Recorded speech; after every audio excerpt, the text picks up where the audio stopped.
సువార్త చేయడానికి వెళుతున్నామని ఆగిపోకండి. సువార్తలో ఇంక్లూడ్ అయిపోయింది ఏంటో తెలుసా?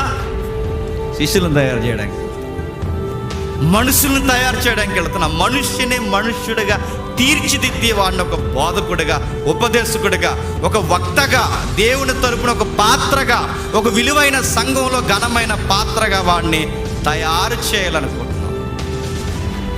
బయట అడుగుతారు పబ్లిక్, ఏ అధికారంతో మీరు మా ఈదిలోకి వచ్చి సువార్త చెబుతున్నారా? అడగరా? ఏ అధికారంతో మా ఈదిలోకి వచ్చి సువార్త చెబుతున్నారంటే ప్రభు అన్నాడు, హెవెన్లీ అథారిటీతో చెప్తున్నాను చెప్పండి. ఏంటంట? బయటకు అర్థమవుతుంది మాట.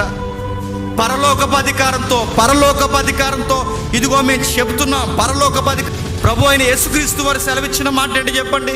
నువ్వు ఏ అధికారంతో ఈ క్రియలు చేస్తున్నావంటే ప్రభు అన్నాడు, పరలోకపు అధికారంతో. ఇప్పుడు నేను అడుగుతున్నాను, ఇంత కమాండ్గా ఎలా మాట్లాడుతున్నావు జేమ్స్ అంటే,